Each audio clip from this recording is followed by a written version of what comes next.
Hello, everybody, and good evening. I'd like to start by extending a very warm welcome to everyone who's new to Many Hands, to our many returning members, and to our special guests tonight, Paty Funegra and Brett Meyers. I'm Mary Kwok, I'm president of the Many Hands board, and I'm delighted that you're joining us to kick off the 2022 grant cycle. We have three goals tonight. We'd like you to leave with a good sense of what we do at Many Hands. We'd like you to know how to get involved, and we'd like you to know more about the work that our funding helps make possible. So let me tell you first a little about Many Hands. Many Hands is a collective grant-making organization. And over the past 17 years, we have channeled more than $2.25 million into local nonprofits, supporting women, children, and families in socioeconomic need.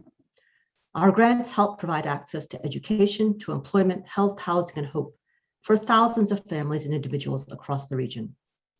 They help women escaping domestic violence rebuild their lives. They put trusted adults in high poverty schools so children can see themselves as learners and leaders, not as problems to be solved. They help families put food on the table and diapers on their kids. And they give often marginalized members of our community, women dealing with addiction, with trauma, with homelessness, the skills and the confidence they need to reimagine their futures. Many Hands grants also help strengthen local nonprofits. Our grants typically support smaller and younger organizations that are doing vital work close to the ground and sometimes under the radar. We don't fund organizations like Martha's Table, which does amazing work with its $25 million budget. But we're proud that more than a decade ago, a Many Hands grant helped a wider circle purchase its first truck. And we're just as proud to be able to support and celebrate the work of all of our grantees. Last year, we granted a record total of $317,500 to 4 organizations. The Homeless Children's Playtime Project received the Impact grant of $100,000. And 3 other organizations, Community Youth Advance, Community Advocates for Family and Youth, and La Cocina VA received partner grants of $72,500. All 4 grants were for unrestricted funding, making them almost unicorns in our current funding landscape. Now, the secret to how we do all of this is simple, and it lies with all of you. As a collective giving organization, we pool our resources, our talents, and our energy to help magnify your impact as a donor and as a philanthropist.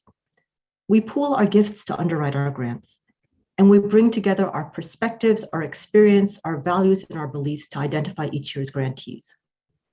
Every member who joins by December 31st is eligible to serve on one of our focus area committees: health, housing, education, and economic empowerment, and help select the year's grantee. Every member is eligible to vote in May for the organization that will receive the Impact Grant. And becoming a Many Hands member is simple. There is no application process or volunteer requirement. Every member makes a gift of $1,000 or more, $500 or more for members under 35. If you choose to give $1,000, 100% of your gift will go directly to our grantees. If you choose to make an additional gift to support our operating expenses, which we keep low as an all-volunteer organization, at the end of the year, we'll sweep surplus funds back into the grant pool.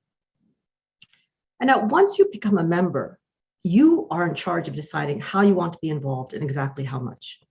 You can serve on a focus area committee and review grant applications. You can vote for the Impact Grantee. You can participate in education events like our Racial Equity Series, which will start in October. You can help plan events, and you can get involved in operations and governance. You can do all of the above, or you can simply make your gift and know that your investment in Many Hands will support high-impact nonprofits in our community and also help build and sustain a community of well-informed and engaged donors. I would love to tell you more about the Many Hands member experience and learn from each of you what you hope to get out of it. But we have a full agenda for you tonight, so instead I invite you to attend one of our meet and greet events. We'll have one on October 6th and one on October 13th, and information about how to sign up for those will be in the chat.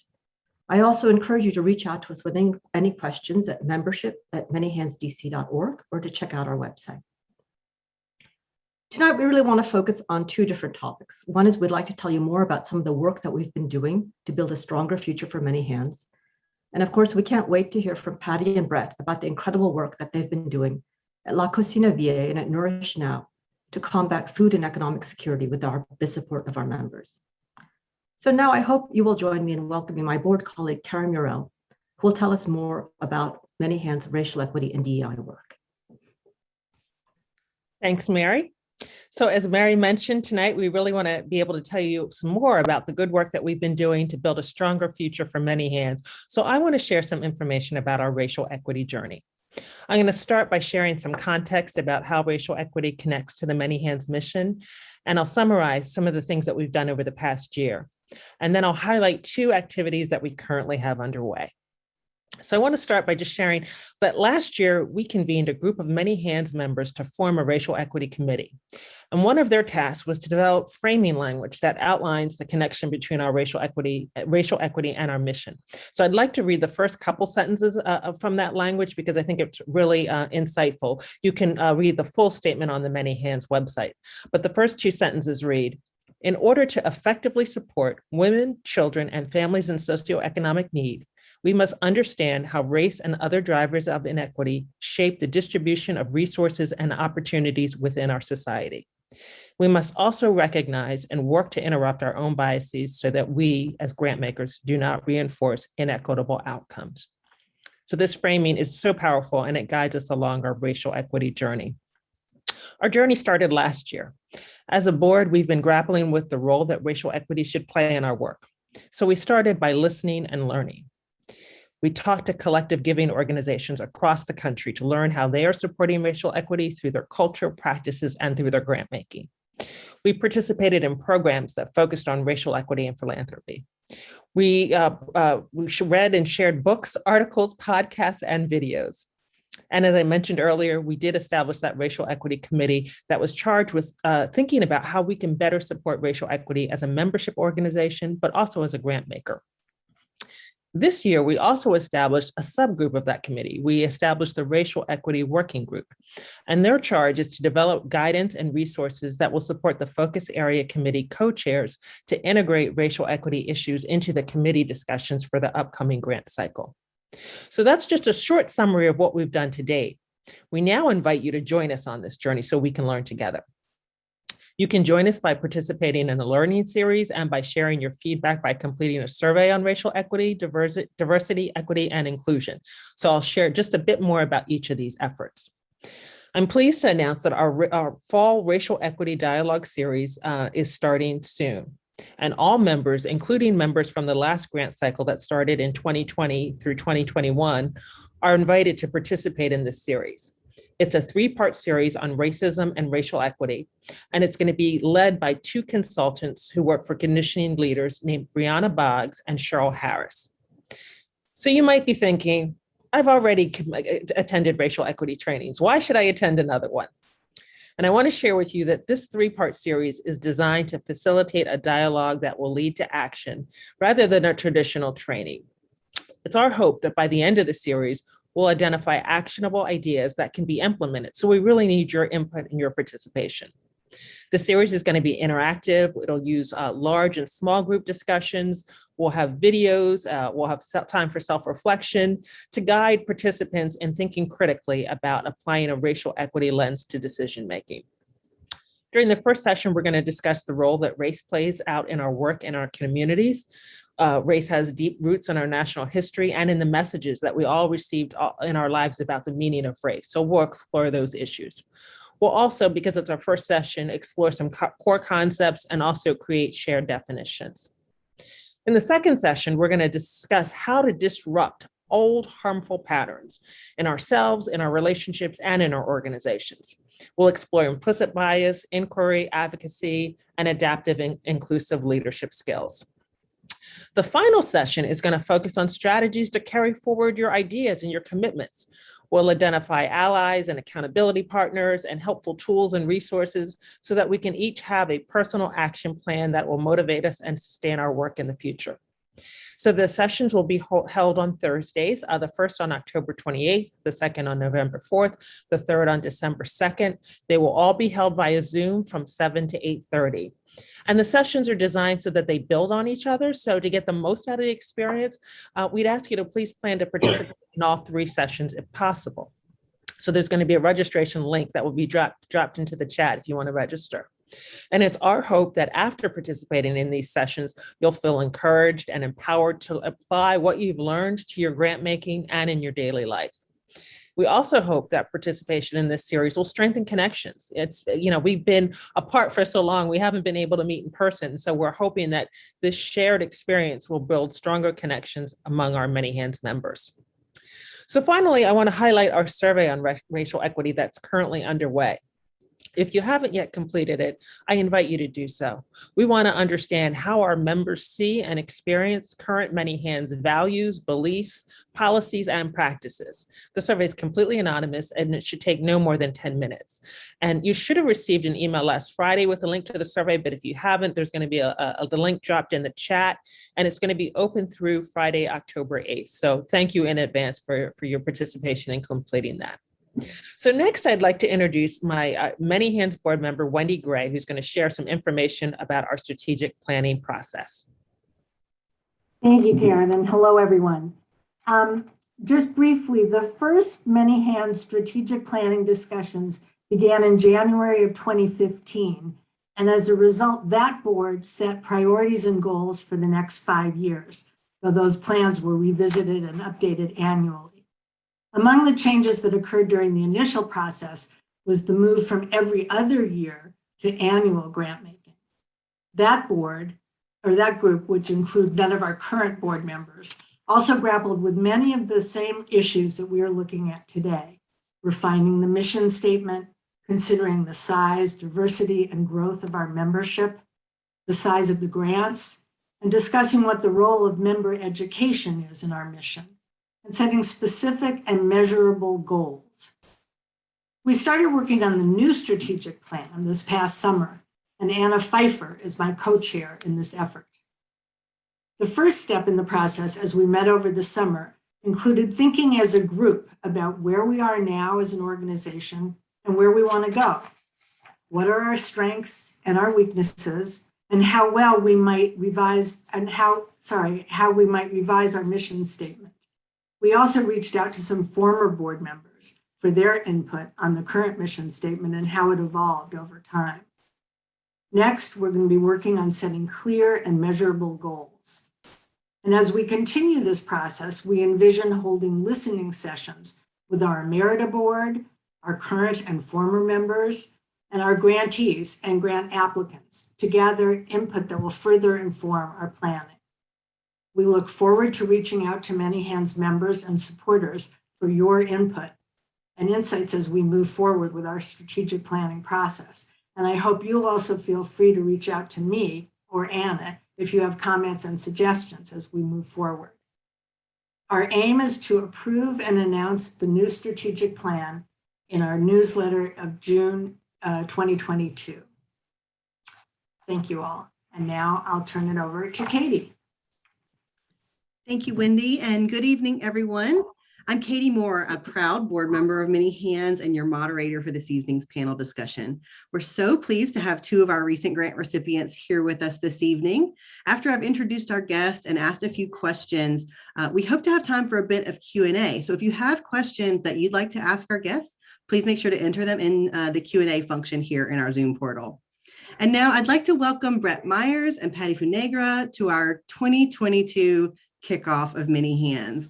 Brett is the executive director of Nourish Now. It's an organization that he founded in 2011 to solve two major social challenges simultaneously, food waste and hunger.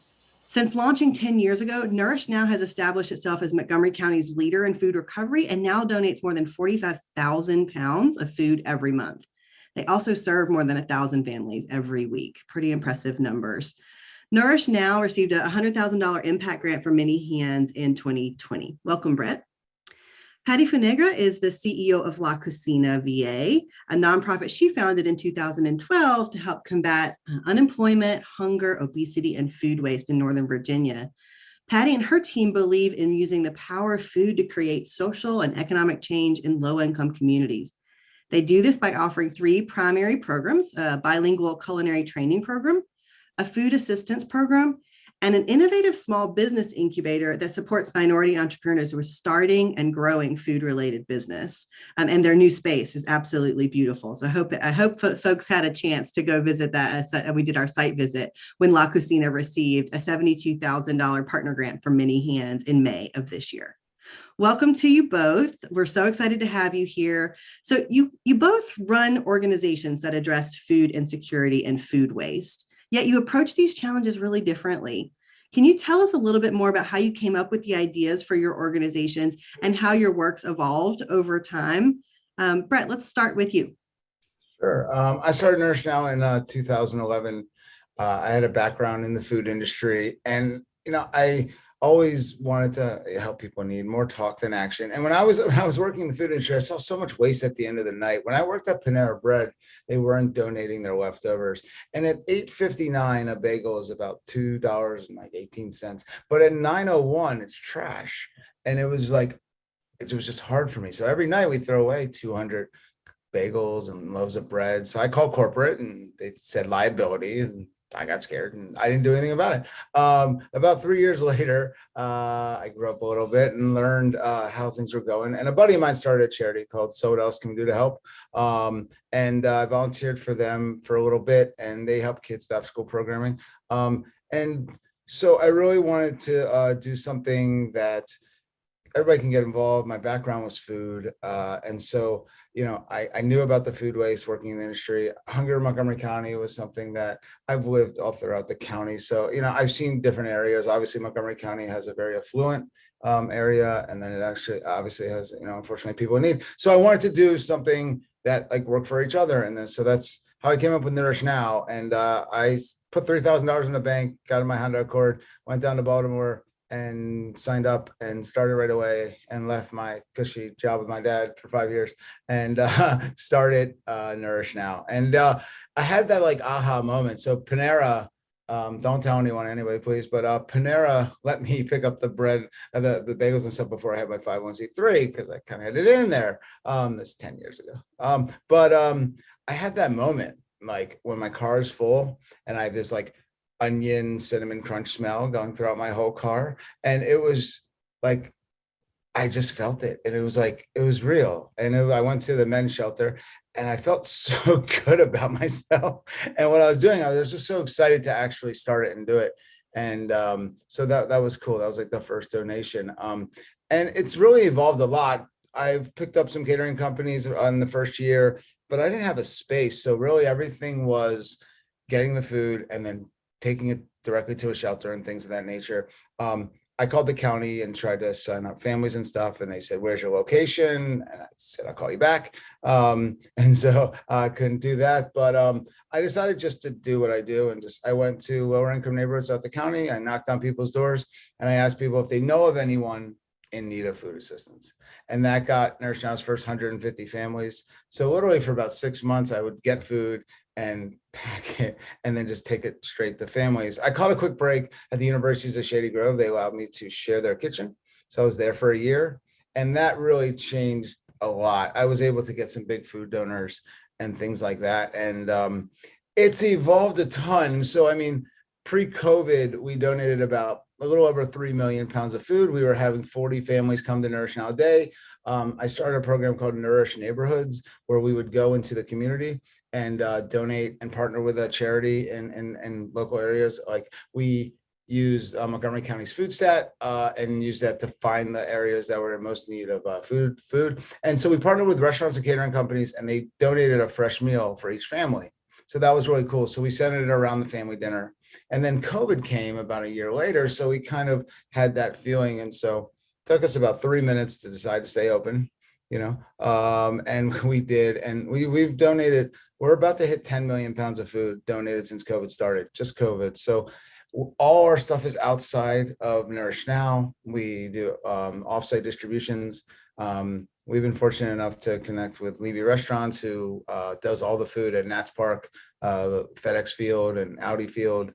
And so, COVID changed it we became more non-perishables. And Montgomery County's been amazing.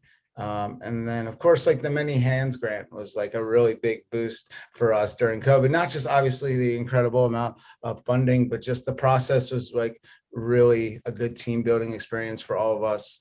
And it really united us because everybody's so much closer during COVID, even though we're staying 10 feet apart, 6 feet apart. But it was a great experience. And just doing that live 10-minute, video was good.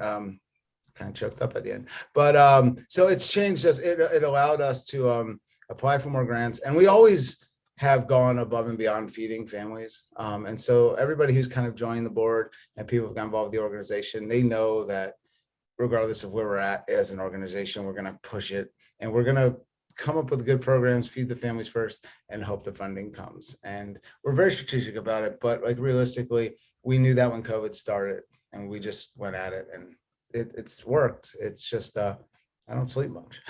We can tell. Such an inspiring story. Thank you, Brett.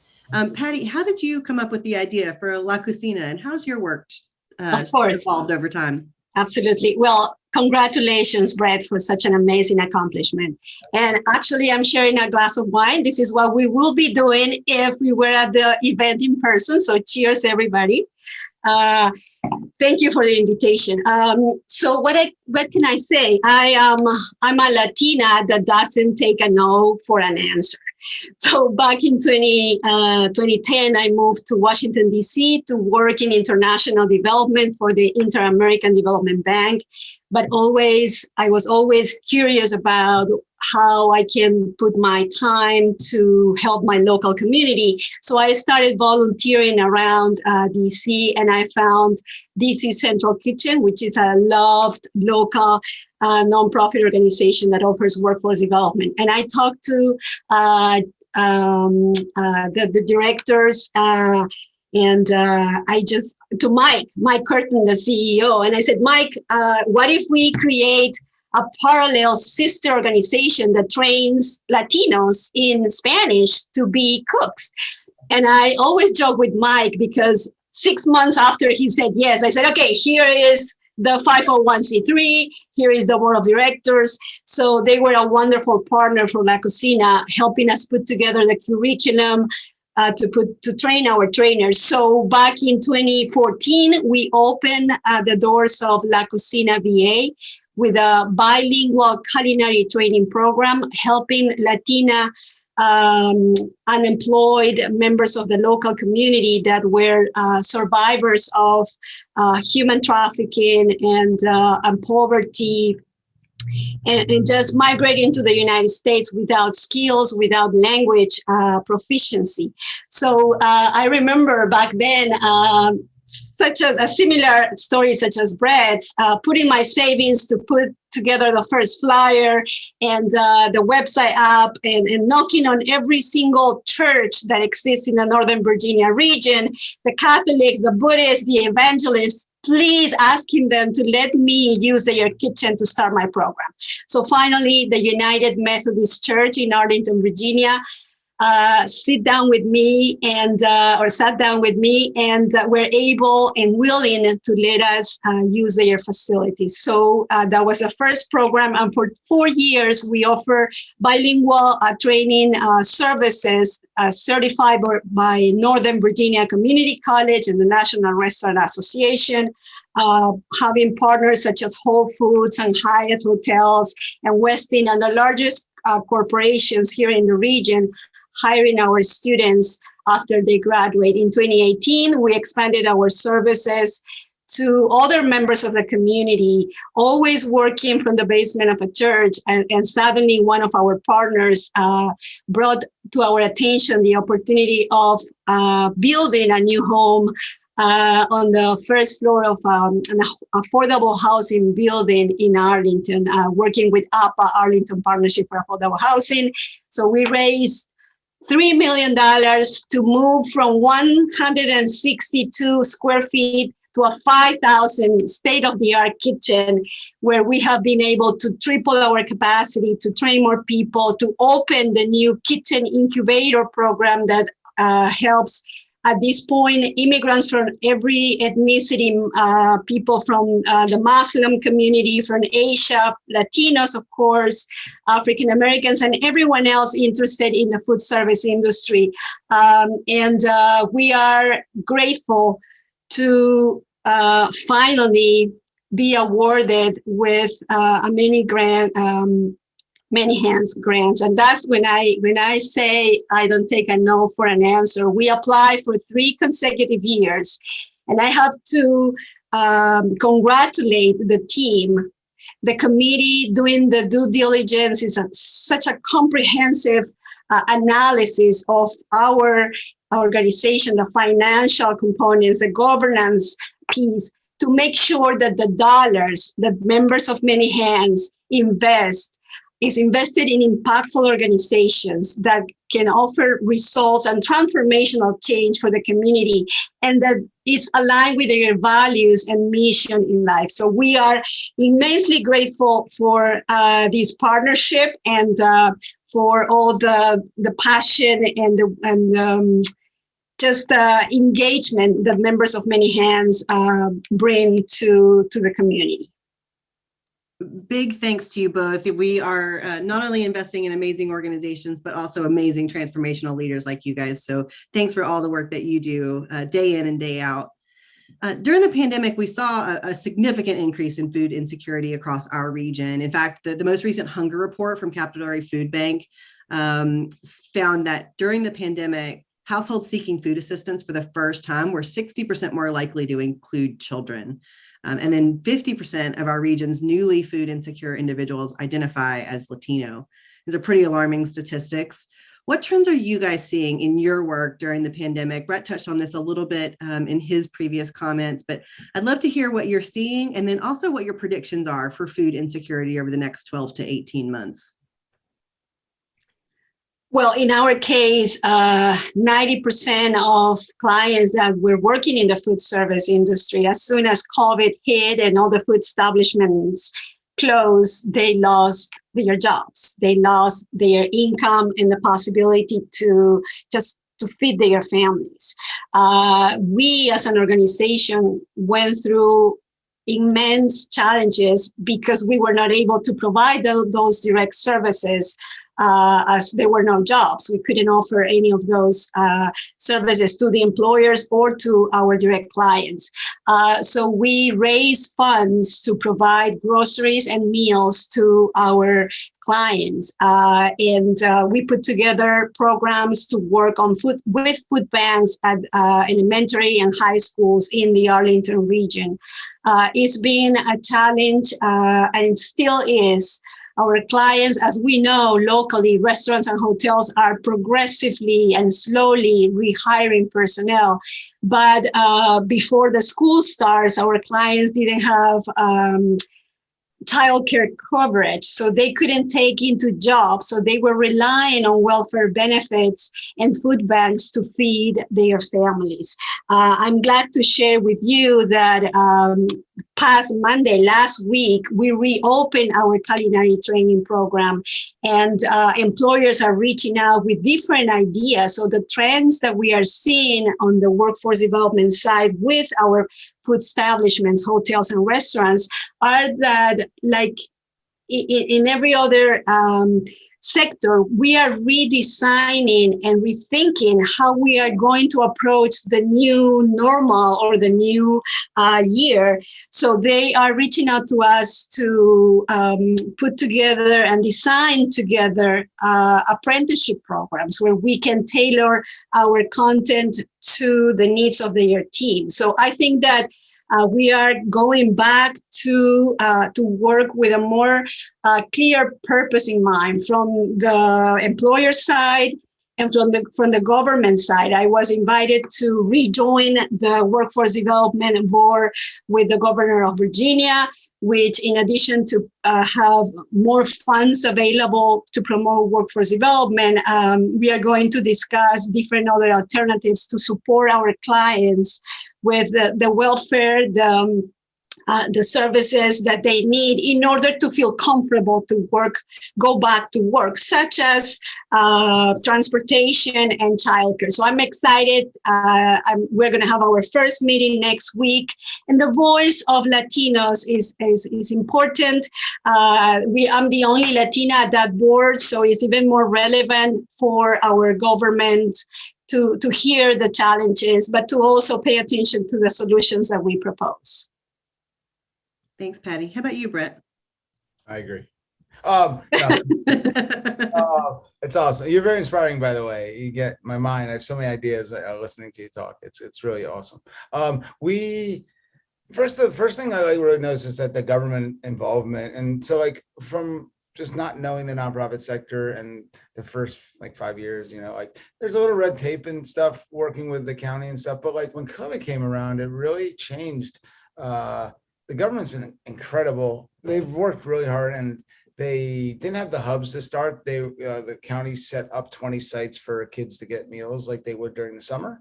And so that expanded and expanded. And so we were doing our thing, and we worked with them. And it really felt like a big family with the county. And it was excellent. I mean, it's fed so many people. The Montgomery County's created 8 hubs, and we distribute all the bread to the hubs every week. And we're trying to expand that with different things.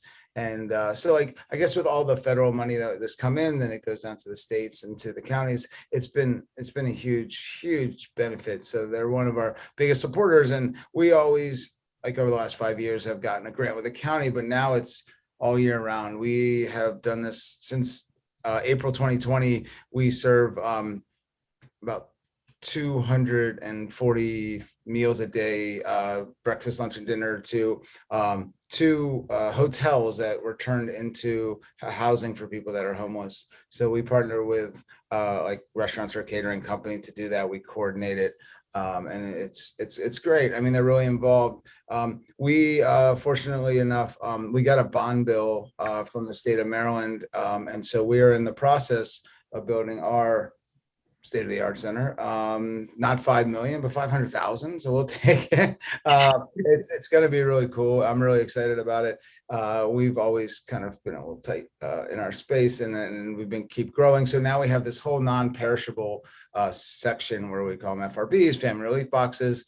And so the non-perishable box has been something that I see as a trend that families are kind of getting tired of it, and it's a lot of non-perishables, and and then families really generally aren't complaining. It's just every week you're getting the same kind of thing because there's the county gives us funding every week to order it, and we order it through one of their providers, and so that covers that. So like we are working really hard to like make different relationships with our food recovery partners. The good thing is like with the variant, food, like places have come back and hasn't shut down everything again. So, people are going to restaurants and ball games. I can't believe no one wears a mask at a ball game, but like they're having the games. And, we picked up, a couple 1,000 pounds of food from Audi Field the other day. And so the Redskins game, when they played at home, Washington former football team, it's a lot of food. And so that's great. And so there's just ways to partner and everything.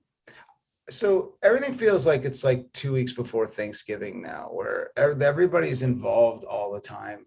And the community is together a lot more. I mean, when COVID started, everybody was scared and no one knew exactly what was going on. And the new normal was like the line, we always, the new normal, and now it's, hopefully it stays, get rid of it so we can get rid of that sentence. But the new normal seems like it's becoming normal.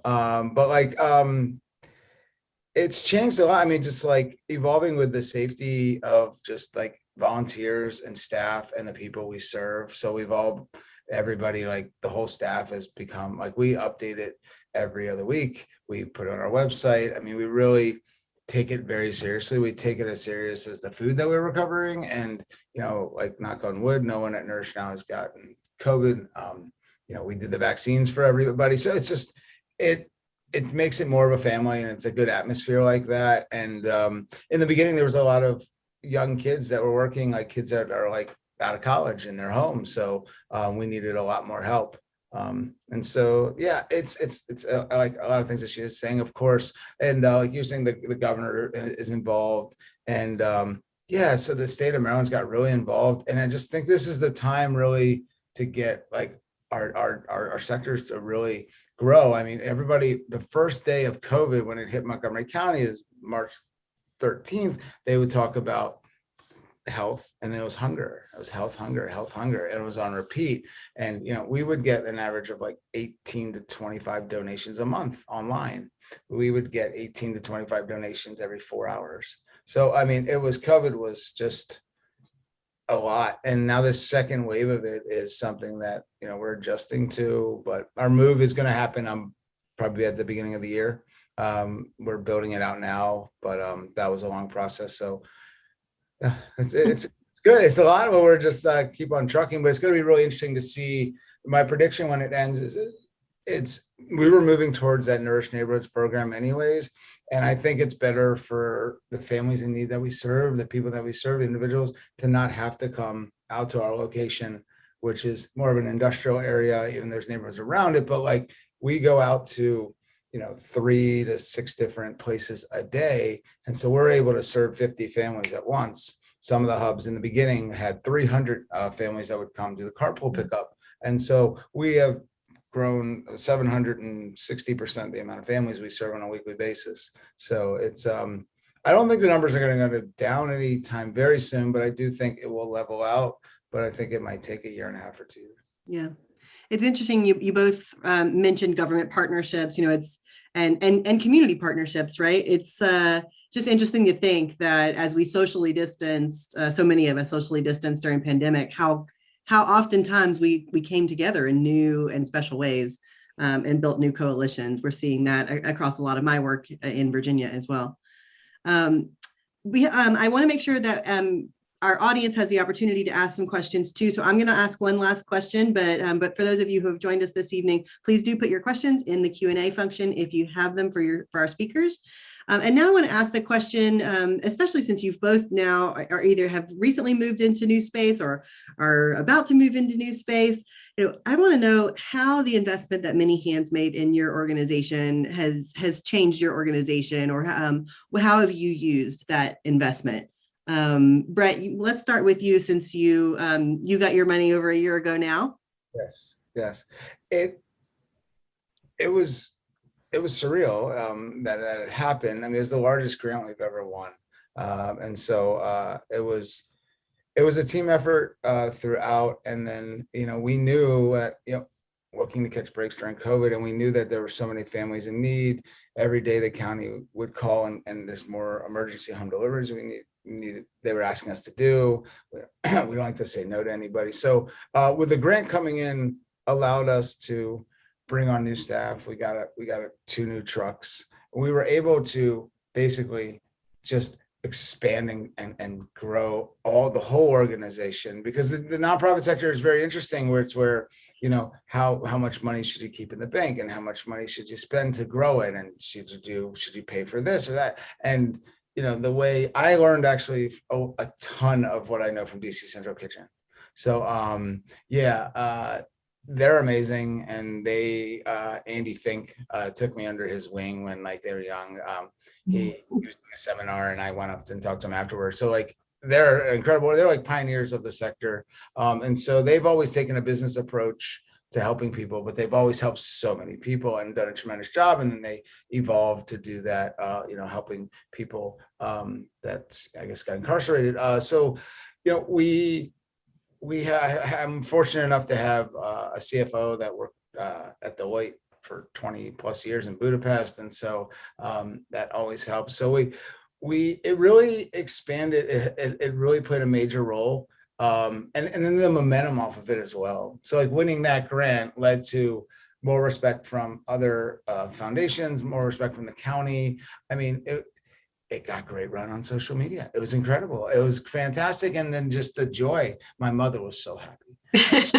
But it really was, it was awesome. I mean, I love doing it. I thought I used to get really nervous, talking, extremely nervous, but I enjoyed having that, I don't like the live thing, live, you're on, 10 minutes go. But it's great.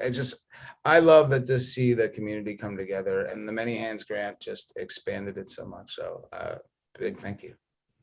Thank you for sharing that, Brett. Katie, in our case, well, first of all, we really appreciate the fact that we receive general operating funds, which give us the flexibility and the freedom to allocate those funds where it's most needed. I have to share also with the audience here that we moved from $600,000 a year budget to $1.7 million from one year to the next. So when we received in the past, when we received grants of $10,000, that was a huge grant. That was an enormous support to our $600,000, $500,000 year budget. But now moving into almost tripling the budget, a $72,000 budget was an enormous support that because of the terms of the grant being open and flexible, we were able to allocate it mostly for the kitchen incubator program and the food assistance program, but also to support the other admin costs that are indirect costs, but without them, we couldn't run our program. So that is a very smart strategy, and I embrace it and welcome that Many Hands has that vision. Immensely helpful and welcome by our staff members and, of course, by our community and our clients. That's amazing. As a nonprofit employee myself, anytime anybody says overhead, is like, I'm overhead. Exactly. Right? Like, I do the work. That's what we do, right? So we always appreciate general operating. This is a great story.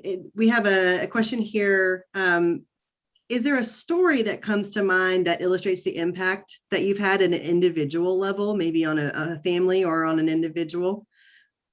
And we talked about, especially in the nonprofit community, we talk about, impact measures of success. We got our stats ready to roll off, but it's always those personal stories that really bring it to life for us. Yeah, one of the best things I heard is that family came in and mom and dad, they're always high energy. And they said that got to know them. This is pre-COVID, but they said that every time they got food from us, it was Nourish Now week. So their two daughters would make dinners and have fun and have all the different ingredients and things like that. So and they were really serious. And they actually spoke at our gala, the parents, they were incredible. And so that was cool. Because we donate so much and you kind of get inundated with food and it's just your life and you don't feel it as much as you would in the past, like my great bagel story. But when you hear things like that the impact that it's having on people, it's cool. It feels good. It gets you like a week worth of energy, Yeah.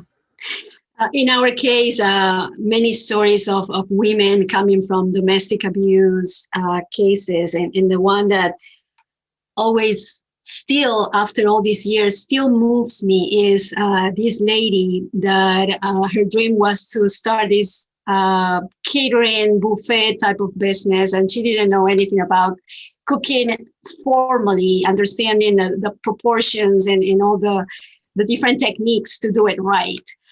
So she came to the program living in a domestic abuse family with a very demanding and possessive and controlling husband. She was so passionate about it. I remember at the beginning I was directly involved, as it is when you are a startup, with every single client. You knew them, you knew their families.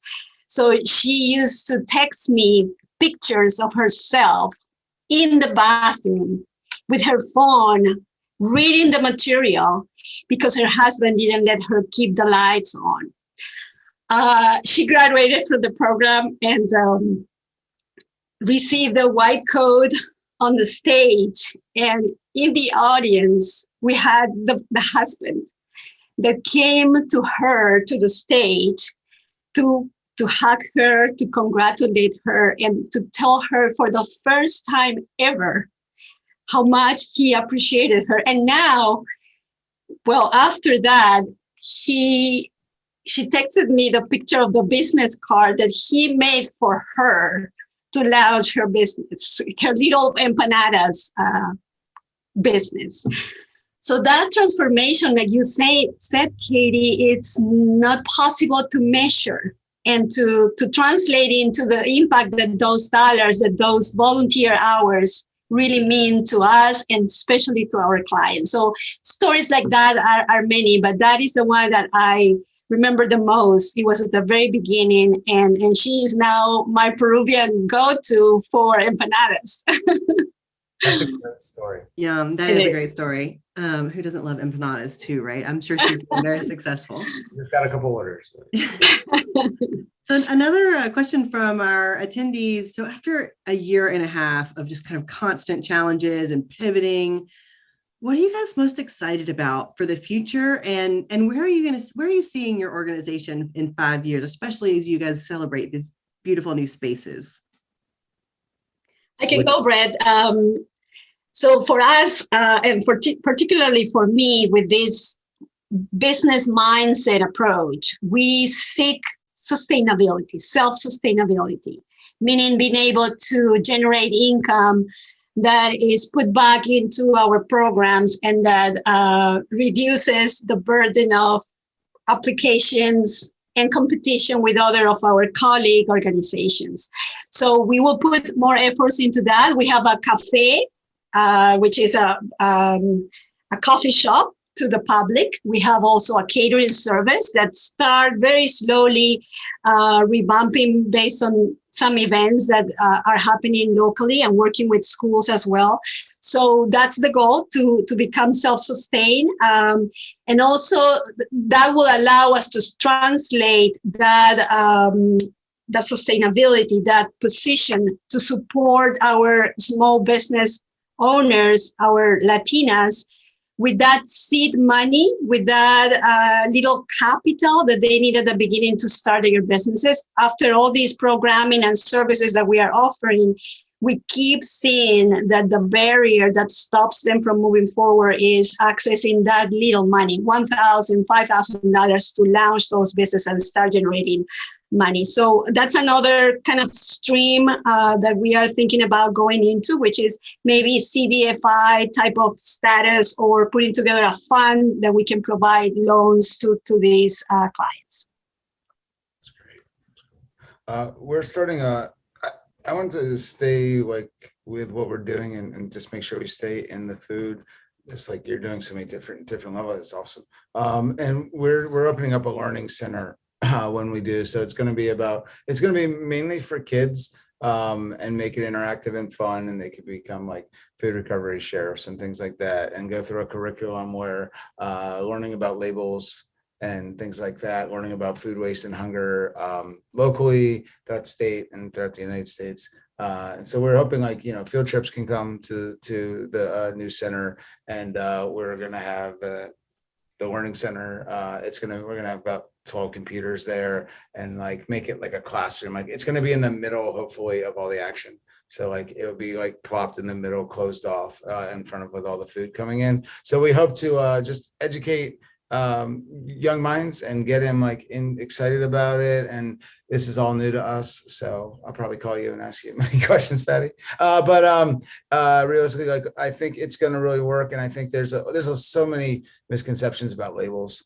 And then when food is it takes a while just to train staff to say, don't say expired.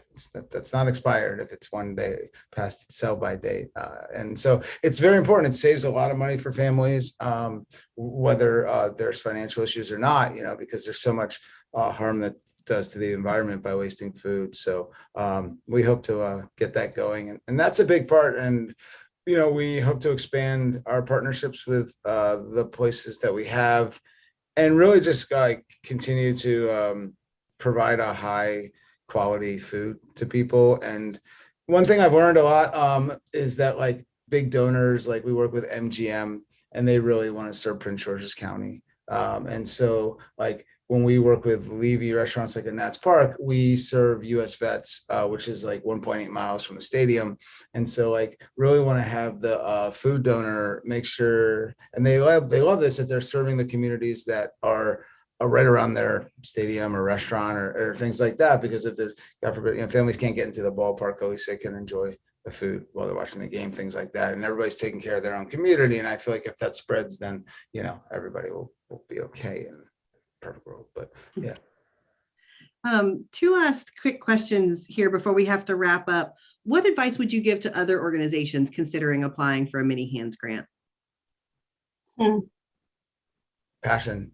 Just love what you do. I think obviously we're quiet people. We don't talk much, but yeah. I think it helped just to be open and honest. And I think you have an excellent team that asked a lot of good questions and really got to know our organization. And I don't think all organizations go that far, not foundations, that it's not a bad thing, but it's just, you really got to know like what Nourish Now does and the people that are running it and making it happen.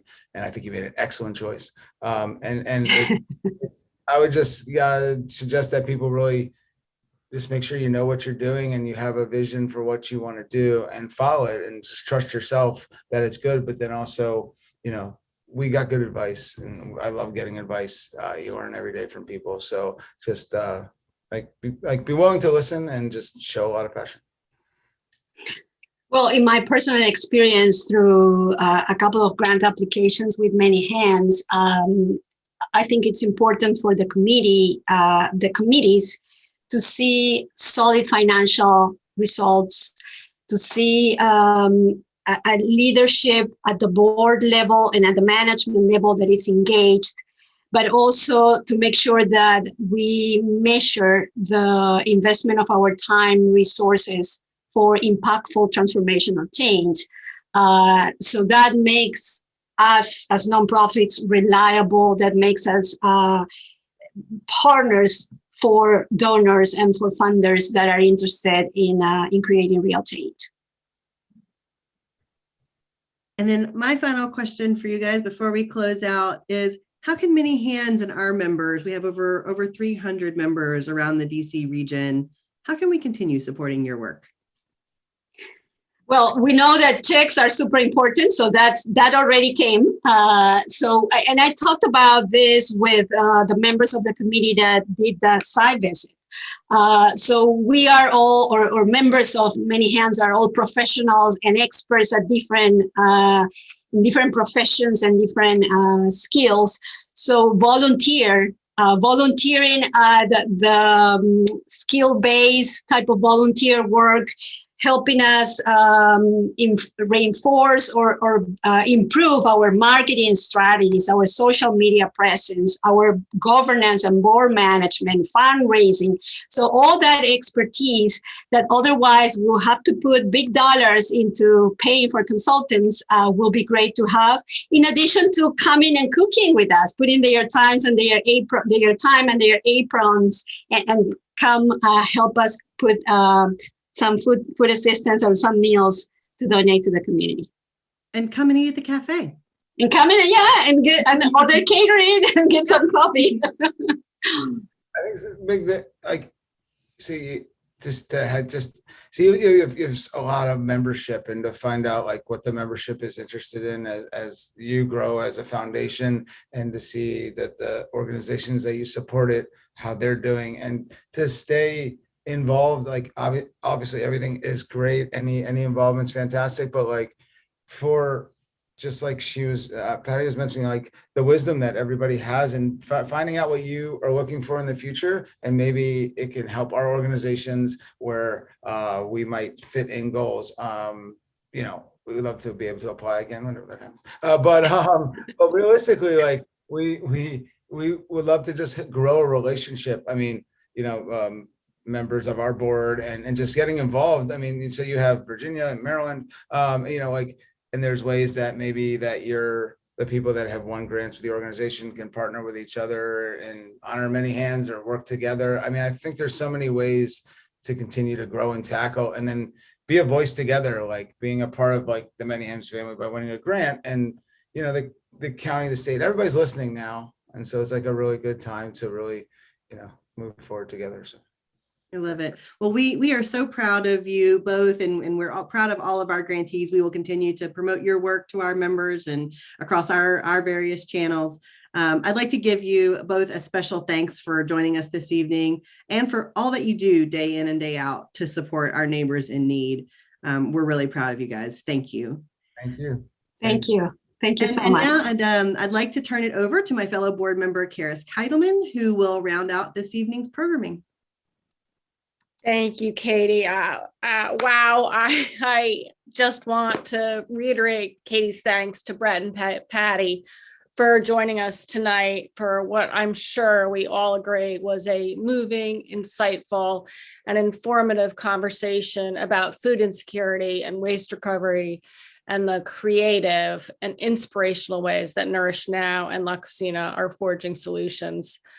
Brett and Paty's energy and commitment are so palpable, and their passion, as Brett said, I don't know about the rest of you, but I can't wait to volunteer for both organizations and get out there.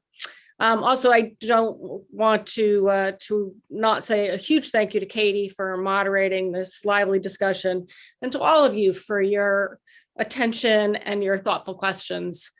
For those of you who are new to Many Hands, this is just one example of the programming we offer and a glimpse into the organizations that we're proud to partner with. We hope this evening will inspire you to join us as well. For those of you who are already members, thank you, and welcome back. What we do would not be possible without you. As Mary noted earlier this evening, with the generous support of our 2021 members, we were able to award a record total of $317,500 in grants this past grant cycle, allowing us to make a significant impact in the organizations, the 4 incredible organizations in the areas of health, education, housing, and economic empowerment. We believe in the power of collective grant making, both to encourage and enable women to become knowledgeable and impactful philanthropists, and as a means to make high impact grants to area nonprofits who are out there on the front lines serving and empowering women and children living with low income in our community. As an all volunteer organization, every dollar of your membership fees becomes a part of our collective grants, unless you choose to give more than the basic amount. Please contact our membership committee, and there are links to our email and our website in the chat with any questions, or join us at one of our October meet and greets. Information has also been, I think, in the chat all evening. We're super excited that one of them will be outdoors in Cleveland Park, and we can actually gather and have that glass of wine that Paty raised earlier in person with you. Just thank you all again for coming and for being here. Together, we make a difference. Good night.